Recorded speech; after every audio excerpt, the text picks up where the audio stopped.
In a recent interview with Tucker Carlson, the Prime Minister of Qatar warned about the potential dangers of a U.S. military strike on Iran, emphasizing how such an action could impact Qatar, the UAE, Oman, Bahrain, and the broader Middle East.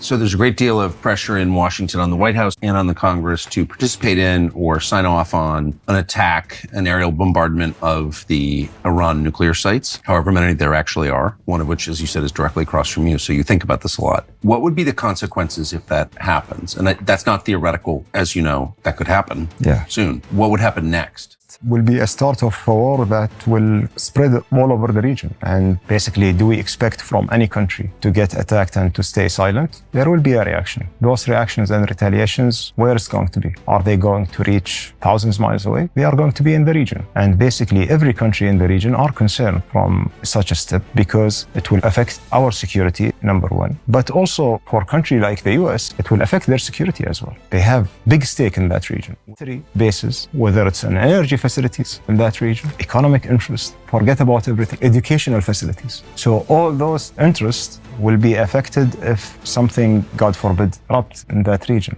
Look, there is no support, any kind of military step in that region. And we will not give up until we see a diplomatic solution between the US and Iran. This needs to reach to an agreement. May I ask, just going back a second, you've said that there's the Iranian nuclear facility directly across the water from you. If that were blown up and nuclear material wound up in the water, since it's right on the water, what would happen to the water? This will be basically entirely contaminated. We have run this exercise of risk in the country. A few years ago, before we built our reservoirs, we had the water that we use for our people is from desalination. And we don't have rivers, we don't have water reserves, and basically, the country would run out of water in 3 days. So the whole country? The whole country. Now, after the reservoirs, we increased that capacity and we keep increasing it. But this is not only applied for Qatar. This is applied for Qatar, this is applied for Kuwait, this is applied for UAE. It's all of us. So if that nuclear site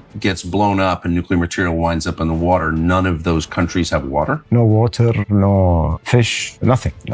Has no life. Oh, so that would be a history-changing environmental catastrophe. It is an environmental catastrophe. That's why I'm telling you that's the position of Qatar in the map and the region with Iran. A lot of people, they don't even understand it. I remember once I went to Congress and I was meeting with one US senator and we were discussing about Iran. He said, basically, you don't have to deal with them. And I drew for him a map on his desk. For the first time, he realized that these two countries are that close to each other. So there are a lot who doesn't see this region as close to Iran and it's too intertwined.